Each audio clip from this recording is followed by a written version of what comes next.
As for our first venue in our educational tour, we are now here at Fort Santiago, which is a historic fortress located within the walled city of Intramuros, Manila.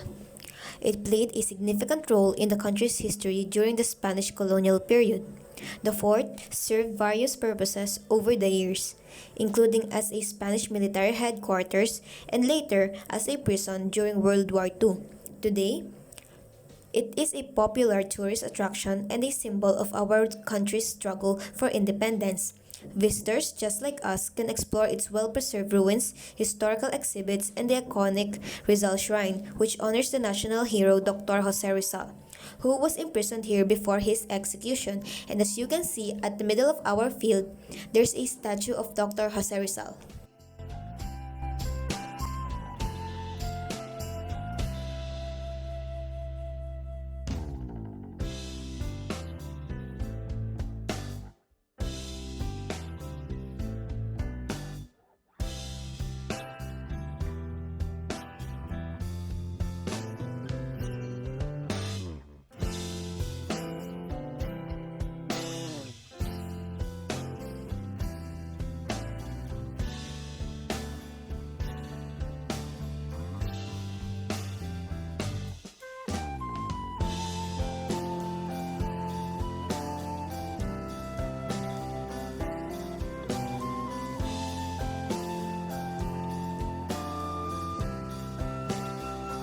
Over the years, the question of where the first Mass in the Philippines took place has remained a topic of debate.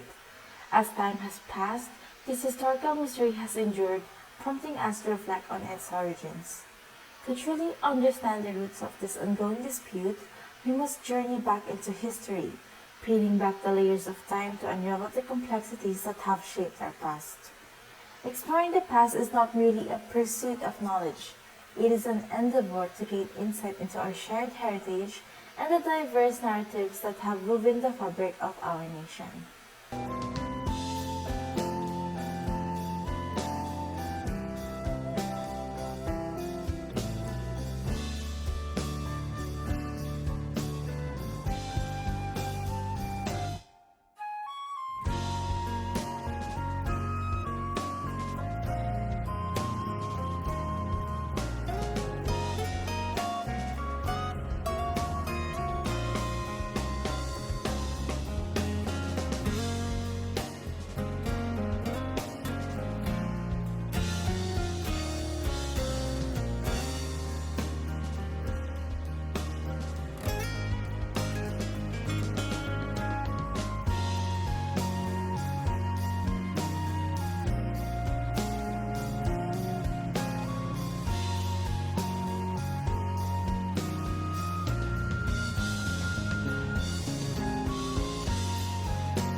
Gradually, through gossip, news about the first mass that occurred started circulating back then. However, due to the unreliable sources of the gossip, the information kept changing and it was not accurate. Thus, over time, the debate continued as to where the first mass in the Philippines really took place. After the minor quarrel among the students, the teachers saw it as an opportunity to conduct a small activity to assess the students' knowledge and capabilities. Through a debate format, the students' disagreement transformed into an educational moment that would soon enlighten them about the location of the first mass. This experience served as a valuable lesson, offering a chance for the students to expand their understanding and knowledge about this historical event. Inspired by this concept, a spirited debate emerged between two groups of students, each passionately defending their viewpoints. Ladies and gentlemen, esteemed participants, and respected guests, it is an honor and a privilege to introduce our distinguished judge for this debate, a person whose wisdom, expertise, and impartiality will guide our discussions tonight. As a beacon of fairness and insight, our judge embodies the essence of critical thinking and open mindedness, the very values that drive any meaningful debate. In their capable hands, our discourse tonight will be steered towards clarity and depth. Their expertise not only guarantees a fair evaluation of the arguments presented, but also ensures that our intellectual journey through this debate will be enriching and enlightening. Ladies and gentlemen, please join me in welcoming our esteemed judge, whose discerning judgment will undoubtedly inspire us to reach greater heights in our pursuit of knowledge and understanding. Thank you for gracing us with your presence and expertise. Your role in this debate is invaluable, and we are deeply grateful for your participation, Ms. Ferrancolio, our one and only History Director. Ladies and gentlemen, Ms. Ferrancolio. Today, we witness a dynamic debate between two sides. Team Limasawa. Team Limasawa, please introduce yourself. I am Zarina Reyes. I am Pidit Megan V. Kalinisan. I am Anne Margaret Hanover. I am Stanley A.B. Calas. And we believe that the first mass was held in Limasawa. Now for the introduction of Team Masao. I am Maricen D. Comia. And I am Stephanie Almadiente. And I'm Ike Esta. And we believe that the first mass held in Masao. Teams will be showcasing diverse perspectives on a vital issue, which is the first mass in the Philippines. These students, driven by curiosity and critical thinking, have prepared compelling arguments supported by research and eloquence. Let's applaud their dedication and encourage their intellectual pursuits as they engage in this thought-provoking discussion. Together, let's embrace the power of informed discourse. Thank you, and let the debate commence as our history director gave us an inspirational message. Thank you, Ms. Magpantay. Now that we're done with the introduction of each participants in both teams, ladies and gentlemen, distinguished guests and participants, I would like to welcome all of you to this intellectually charged arena where ideas clash and knowledge blooms, the opening of our debate session. Today, we embark on a journey of understanding where diverse perspectives converge and thoughtful discourse takes center stage. In this space, we celebrate the power of dialogue and the richness of differing viewpoints.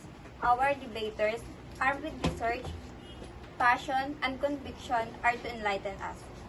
They have delved deep into their subject, exploring the nuances of complex issues. And tonight, they present of this finding with eloquence and poise.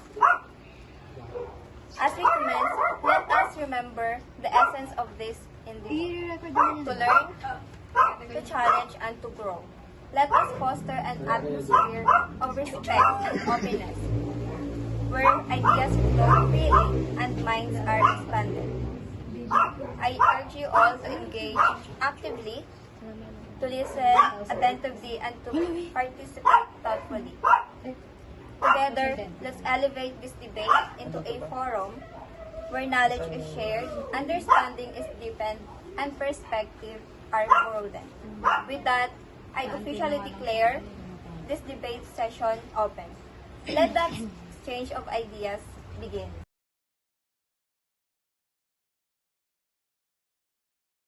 To formally start our debate, let us first discuss some given facts or evidences regarding the first mass in the Philippines. Where was the first mass held? Is it in Masao or Limasawa? According to some research, the first island visited by Magellan in 1521 and the site of the first recorded mass in the Philippines have been subjects of controversy since the Spanish era. In 1872, a Spanish district governor erected a marble monument at Magallanes, the center of Butuan, to celebrate Magellan's first arrival and the commemoration of the first mass. Conversely, in 1958, the National Historical Commission placed a historical marker at Barrio Magallanes, Limasawa Island, commemorating the same events. So, where is the true site of the first mass? Although Limasawa, Southern Leyte, holds the official title presently, and it would now require legislation to dislodge it, the evidence strongly points to Masao. This is why I invite representatives of Team Masao to kindly elaborate and prove to us that the first Mass was unequivocally held in Masao.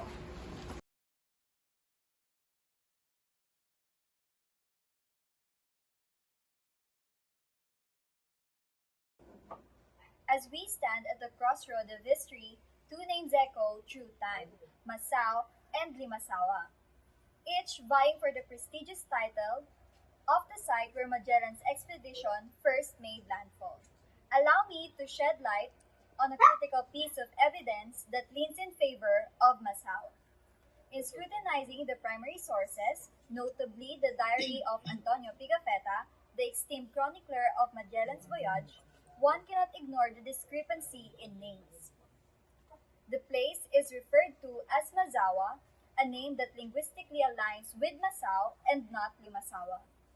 This small yet significant detail challenges the popular narrative and opens a pathway for reconsideration.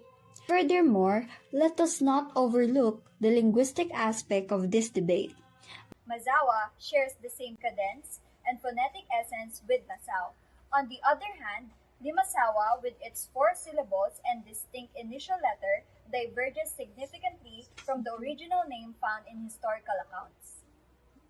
Indeed, the message shared is insightful, offering valuable information and evidence. Now, turning our attention to Limasawa. Do you believe the first Mass was truly held in Masao?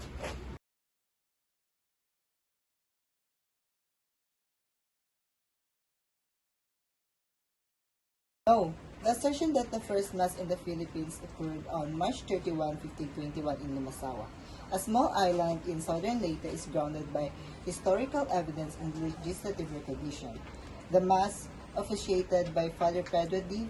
Valderrama, a Spanish priest accompanying the expedition of Ferdinand Magellan, stands as a pivotal moment in Philippine history.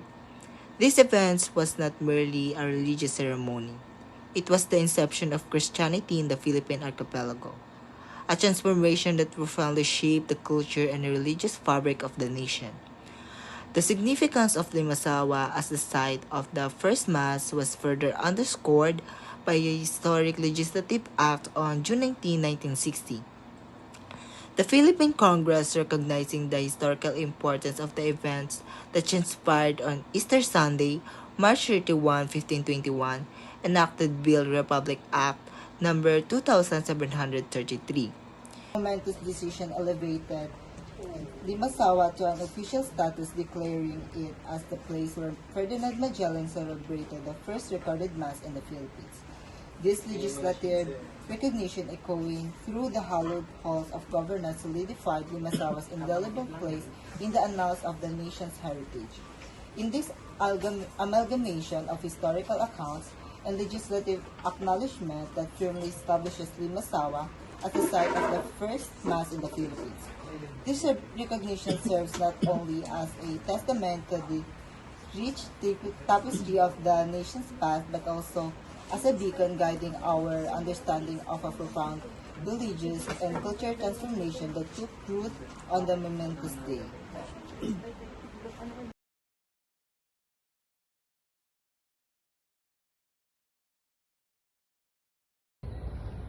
We acknowledge the historical documents that mention Limasawa, but it is imperative to consider the limitations inherent in historical records from that era. Oral traditions have served as a significant method of passing down history in numerous cultures, including our own. Masao's claim finds its foundation in these oral traditions, representing a distinct perspective that not only deserves a recognition but also a validation. Moreover, it is crucial to note that President Carlos P. Garcia refrained from designing lawyer reference, expressing uncertainty about whether the Masao in the Pigafetta Codex truly referred to Limasawa. This uncertainty underscores the complexity of historical accounts and highlights the fallibility of certain historical assertions. Additionally, when examining primary records, it becomes apparent that the expedition covered a distance of 20 to 25 leagues from home, its initial landing point. If we consider Limasawa Island, the distance diminishes to a mere 14.6 leagues, merely half of the recorded length. This discrepancy raises pertinent questions about the expedition's route and destinations, indicating that not all account systems align seamlessly, adding layers to complexity to our understanding of this historical event.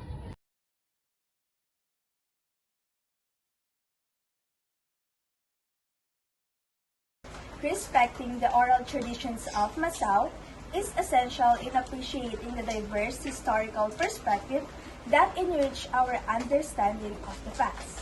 However, when it comes to pinpointing the site of the first mass in the Philippines, it is imperative to rely on substantial body of evidence and expert analysis. The accounts of Antonio Pigafetta, an Italian chronicler who meticulously documented Magellan's expedition, are instrumental in shedding light on this historical event. Pigafetta's writing clearly mentioned Limasawa as the location where the Mass was celebrated, marking a crucial moment in the Philippine history. Moreover, the in-depth research conducted by Dr. Antonio Sanchez de Mora, a renowned expert in Spanish medieval history, provide a comprehensive and meticulous examination of primary sources. Dr. Mora's exhaustive study, conducted at the Archivo General de Indias, Sevilla, Spain, involved analyzing documents, maps, and reference from the 16th century. Dr. Mora's finding confirmed that the island of Mazua, known today as Limasawa, was indeed the site of the first Easter Mass in the Philippines, held on March 31, 1521. According to his research, the geographical descriptions, directions, and maps from the 16th century all converge, pointing unmistakably to modern-day Limasawa. Notably, historical records indicate a cross was raised on the hill of the island, serving as a visible symbol of this significant religious event. In the light of this meticulous research and compelling evidence, it is only fitting that we recognize Limasawa as the authentic site of the first Mass in the Philippines. Driven by rigorous analysis and historical accuracy, this conclusion serves as a cornerstone in our understanding of the Philippine history and enduring legacy of Christianity in the archipelago.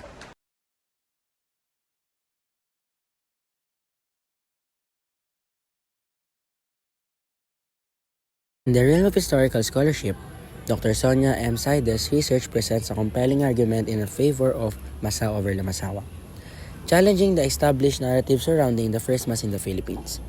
Dr. Saides' meticulous analysis emphasizes crucial points that reshape our understanding of this historical event. One of the key elements highlighted in Dr. Saides' research is the loyal encounter that took place on Balanghay, a traditional boat in Masao. This significant detail adds depth to Masao's historical claim, aligning the rich archaeological heritage of Butuan. Today, Butuan stands as the site of 9 excavated Balanghay relics, providing tangible evidence of its maritime tradition. In stark contrast, Limasawa lacks similar archaeological relics, or a Balanghay tradition, raising question about its historical connection to the events of 1521. Additionally, Dr. Zaid's research sheds light on the economic factors at play during the expedition. Western explorers, including Magellan, were captivated by the abundance of gold in Mazawa, present-day Masao. This precious metal was a coveted resource, shaping the course of historical events. The existence of ancient gold mines in the Agusan Valley further attests to the region's wealth, aligning with the accounts of the Western explorers. Furthermore, Dr. Zaid challenges the notion that Magellan ever set foot on the Limasawa. This assertion, backed by the historical analysis, prompts a revolution of the traditional narrative surrounding Magellan's arrival in the Philippines. Incorporating Dr. Zaid's research into our understanding of these historical events adds layers of the complexity and nuance. It invites us to critically examine the evidence, question established beliefs, and consider the alternative perspectives. In the pursuit of historical truth, it is essential to engage with diverse scholarly viewpoints, allowing us to construct a more comprehensive and nuanced understanding of the past.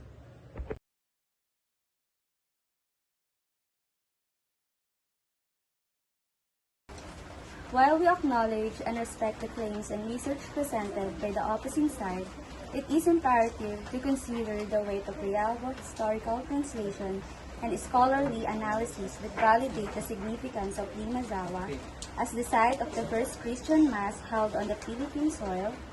James Robertson's meticulously English translation of Pigafetta's original Italian manuscript, duly certified by the University of the Philippines. Department of European Language stands as a testament to its faithfulness to the original text. According to this translation, Pigafetta's Masawa is described as an island located at the southwestern tip of Leyte. In contrast, with Masao in Butuan City as an alternative location, it's not an island but merely a barangay of Butuan City, situated in the delta of Agusan River along the coast of Mindanao. The geographical mismatch between Pigafetta's description and location of Masao raises valid questions regarding its claim as the site of the first Mass.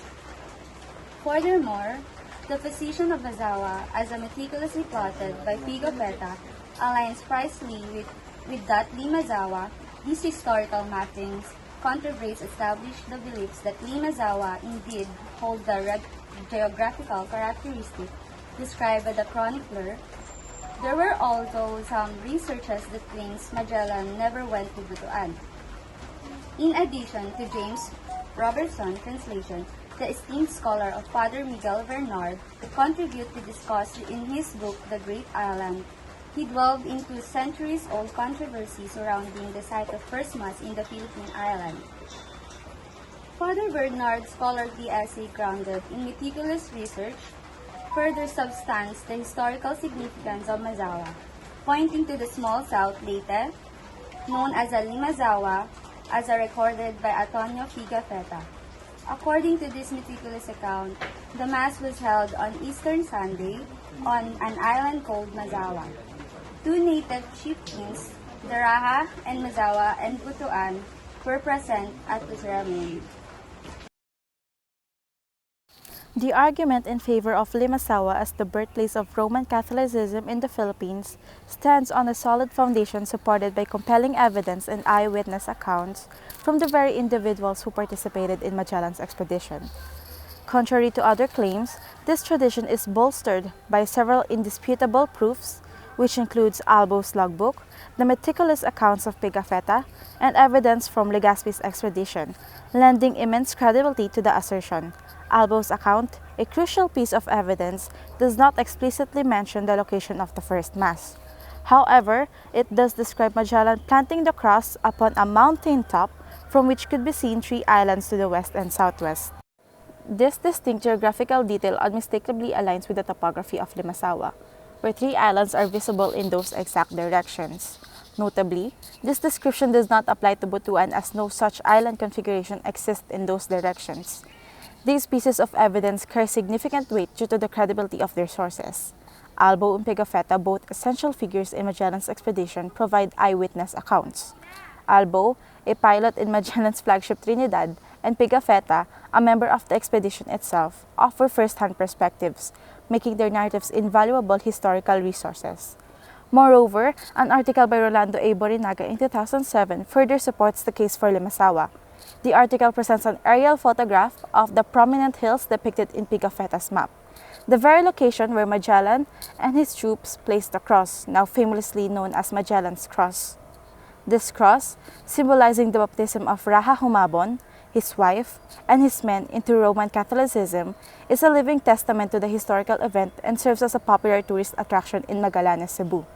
In light of these meticulous accounts, detailed descriptions, and tangible evidence, the birthplace of Roman Catholicism in the Philippines is undeniably Limasawa.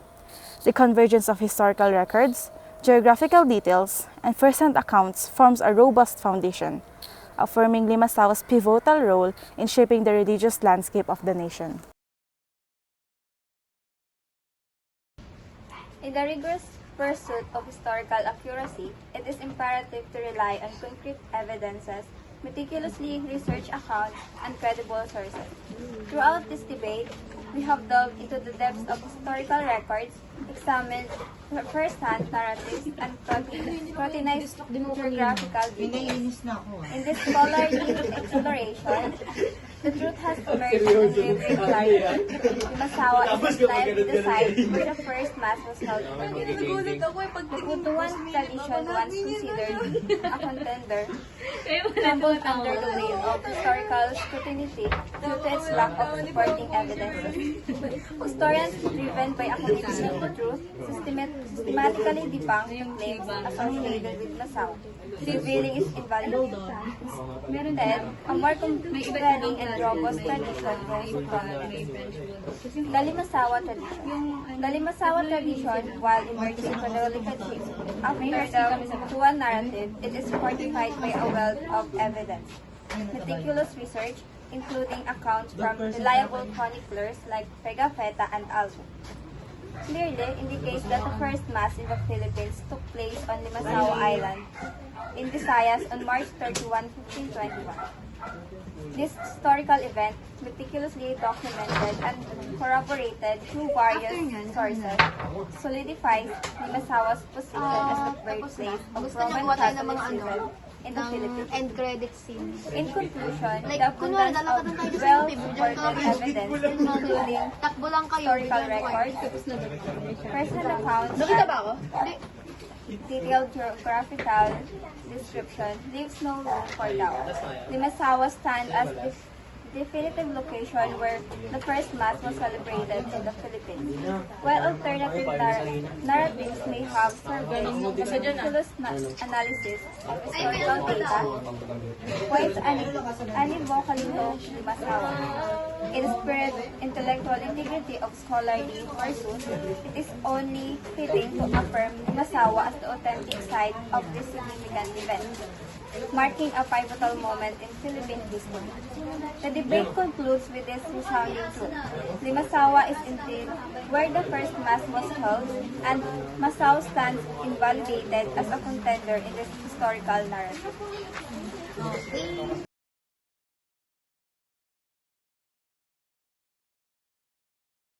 In closing this event, I want to express my sincere gratitude to our passionate debaters for their insightful arguments and dedication to uncovering historical truths. Your intellectual curiosity and commitment to scholarship have illuminated this debate. I also extend my heartfelt thanks to our esteemed judge whose guidance and wisdom have shaped this discussion. As we depart from this event, let us remember the words of a renowned historian named Howard Zinn. History is not just a chronicle of past events. It is a canvas for understanding the struggles, achievements, and aspirations of humanity.